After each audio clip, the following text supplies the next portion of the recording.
मुंगूस दिसल्यावर लगेच बोला, हे तुमच्या मनातील सर्व इच्छा पूर्ण होतील. मित्रांनो, आपल्या भारतीय संस्कृतीमध्ये निसर्ग, प्राणी आणि पक्षी यांना विशेष आपल्या चॅनलला सबस्क्राईब कर आणि लिही श्री स्वामी समर्थ. आज चांगली बातमी मिळेल. स्थान दिले गेले आहे. अनेक प्राणी हे केवळ पर्यावरणाचा भाग नसून विविध लोकश्रद्धा, परंपरा आणि धार्मिक मान्यतांशी जोडले गेले आहेत. त्यापैकी मुंगूस हा एक असा प्राणी आहे ज्याच्याबद्दल अनेक ठिकाणी शुभ संकेत मानले जाणारे समज प्रचलित आहेत. गावाकडील भागात तसेच काही पारंपरिक कुटुंबांमध्ये असे मानले जाते की अचानक मुंगूस दिसणे हे एखाद्या चांगल्या घटनेचे संकेत असू शकतात. मात्र या गोष्टी धार्मिक श्रद्धा आणि लोकपरंपरांवर आधारित आहेत. त्यांना वैज्ञानिकदृष्ट्या सिद्ध झालेले नियम मानण्यापेक्षा श्रद्धा म्हणून पाहणे अधिक योग्य ठरते. मुंगूस हा अतिशय चपळ, धाडसी आणि सतर्क प्राणी म्हणून ओळखला जातो. तो आपल्या वेगवान हालचालींमुळे आणि संकटाचा सामना करण्याच्या क्षमतेमुळे अनेक लोकांच्या आकर्षणाचा विषय राहिला आहे. त्यामुळे त्याच्याशी संबंधित अनेक लोककथा, समजुती आणि श्रद्धा कालांतराने निर्माण झाल्या. काही भागांमध्ये असे मानले जाते की प्रवासाला निघालेल्या व्यक्तीला मुंगूस दिसल्यास तो दिवस शुभ ठरू शकतो. तर काही ठिकाणी त्याचे दर्शन नवीन संधी, सकारात्मक बदल किंवा आनंददायी बातमीचे प्रतीक मानले जाते. अनेक लोकांचा असा विश्वास आहे की घरातून एखाद्या महत्त्वाच्या कामासाठी बाहेर पडताना जर मुंगूस दिसला तर त्या कामात यश मिळण्याची शक्यता वाढते. अर्थात ही एक धार्मिक किंवा पारंपरिक श्रद्धा आहे. प्रत्यक्षात कोणत्याही कामाचे यश हे नियोजन, मेहनत, योग्य निर्णय आणि परिस्थितीवर अवलंबून असते. तरीही अशा शुभ संकेतांमुळे अनेकांच्या मनामध्ये आत्मविश्वास वाढतो आणि ते अधिक सकारात्मकतेने आपल्या कामाला सुरुवात करतात. लोकपरंपरेनुसार मुंगूस दिसणे हे धनप्राप्ती, सुखसमृद्धी किंवा चांगल्या संधींचे प्रतीक मानले जाते. अनेक वडीलधारी मंडळी सांगतात की एखाद्या व्यक्तीला वारंवार मुंगूस दिसत असेल तर तिच्या आयुष्यात काही सकारात्मक बदल घडू शकतात. मात्र या गोष्टी वैयक्तिक अनुभव आणि श्रद्धांवर आधारित असतात. प्रत्येक व्यक्तीचा अनुभव वेगळा असू शकतो आणि त्यामुळे अशा समजुतींकडे श्रद्धेच्या दृष्टीनेच पाहावे. काही लोक असेही सांगतात की रस्त्याने जाताना मुंगूस उजवीकडून डावीकडे जाताना दिसला तर सुरू केलेले काम लवकर पूर्ण होईल, तर डावीकडून उजवीकडे गेल्यास ते काम यशस्वी होईल, परंतु त्यासाठी थोडा अधिक वेळ लागू शकतो. अशा प्रकारच्या समजुती विविध भागांमध्ये वेगवेगळ्या स्वरूपात प्रचलित आहेत. त्यांचा कोणताही सार्वत्रिक किंवा वैज्ञानिक पुरावा उपलब्ध नाही. परंतु अनेक लोक त्यांना शुभ संकेत मानून आनंद व्यक्त करतात.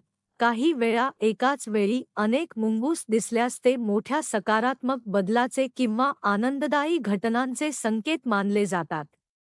काही लोक याचा संबंध आर्थिक प्रगतीशी जोडतात, तर काही जण कुटुंबातील सुखशांती आणि समृद्धीशी जोडतात. या श्रद्धांमागील मुख्य उद्देश म्हणजे सकारात्मक विचारांना प्रोत्साहन देणे आणि चांगल्या भविष्याची आशा कायम ठेवणे. अनेक लोकांच्या मते जर मुंगूस काही क्षण थांबून तुमच्याकडे पाहताना दिसला तर तो अत्यंत शुभ संकेत मानला जातो. अशा वेळी अनेक जण आपल्या मनातील इच्छा आठवतात आणि त्या पूर्ण होण्यासाठी प्रार्थना करतात. ही कृती मनाला सकारात्मक दिशा देणारी ठरू शकते. कारण जेव्हा आपण एखाद्या ध्येयावर मनापासून लक्ष केंद्रित करतो, तेव्हा ते साध्य करण्यासाठी अधिक प्रेरणेने प्रयत्न करण्याची शक्यता वाढते. वास्तुशास्त्राशी संबंधित काही मतांनुसार घराजवळ किंवा परिसरात मुंगूस दिसणे हे सकारात्मक वातावरणाचे प्रतीक मानले जाते. काही कुटुंबांमध्ये शुभतेचे प्रतीक म्हणून मुंगसाची प्रतिमा किंवा मूर्ती घरामध्ये ठेवली जाते.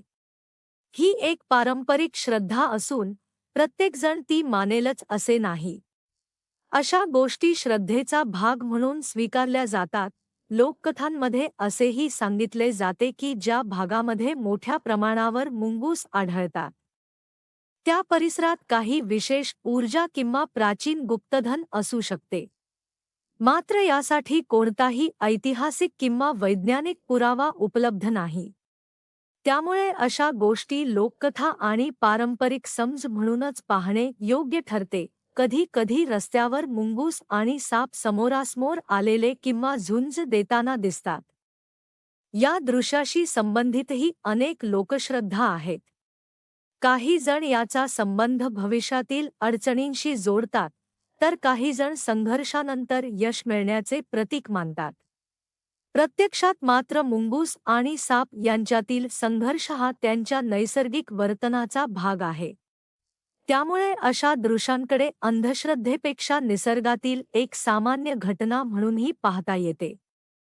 अनेक लोकांमध्ये अशी एक लोकप्रिय श्रद्धा आहे की जेव्हा कधी अचानक मुंगूस दिसेल, तेव्हा काही क्षण शांत राहून आपल्या मनातील चांगली इच्छा किंवा ध्येय मनोमन व्यक्त करावे.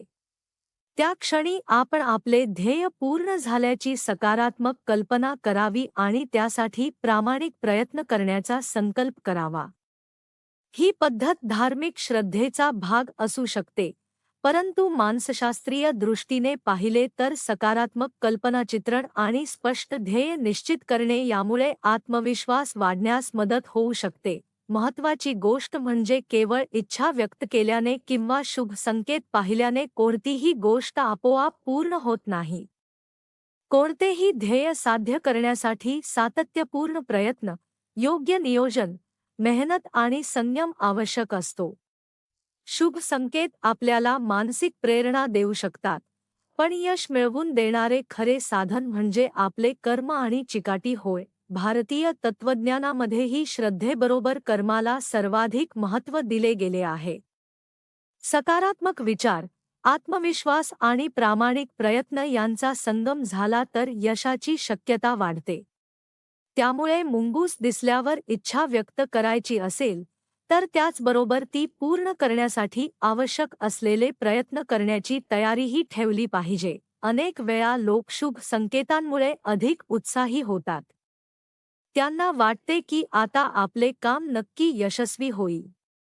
हा आत्मविश्वासच अनेकदा त्यांना अधिक मेहनत करण्यासाठी प्रेरित करतो. म्हणूनच शुभ संकेतांचा खरा फायदा म्हणजे मनामध्ये निर्माण होणारी सकारात्मक ऊर्जा आणि पुढे जाण्याची प्रेरणा होय. मित्रांनो, निसर्गामध्ये प्रत्येक प्राण्याचे स्वतःचे महत्त्व आहे. मुंगूस हा पर्यावरणातील अन्नसाखळीचा एक महत्त्वाचा घटक आहे. त्यामुळे त्याला त्रास न देता त्याच्या नैसर्गिक अधिवासाचा आदर करून आणि वन्यजीवांचे संरक्षण करूनच आपण निसर्गाशी सुसंवाद साधू शकतो. कोणताही वन्य प्राणी दिसला तर त्याच्यापासून सुरक्षित अंतर ठेवावे आणि त्याला पकडण्याचा किंवा त्रास देण्याचा प्रयत्न करू नये. एकंदरीत पाहता, मुंगूस दिसणे हे अनेक भारतीय लोकपरंपरांमध्ये शुभ मानले जाते आणि अनेक लोक त्याला सुख, समृद्धी, सकारात्मकता किंवा नव्या संधींचे प्रतीक समजतात. काही लोक त्यावेळी मनातील इच्छा व्यक्त करतात आणि त्या पूर्ण होण्यासाठी प्रार्थना करतात. मात्र या सर्व गोष्टी धार्मिक श्रद्धा आणि लोकविश्वासांवर आधारित आहेत. जीवनामध्ये खरे यश, समृद्धी आणि समाधान मिळवण्यासाठी सकारात्मक विचार, प्रामाणिक प्रयत्न, योग्य नियोजन आणि सातत्यपूर्ण मेहनत यांनाच सर्वाधिक महत्त्व आहे. श्रद्धा मनाला बळ देऊ शकते, पण त्या श्रद्धेला कृतीची जोड दिली तरच जीवनामध्ये अपेक्षित यश आणि प्रगती मिळण्याची शक्यता अधिक वाढते.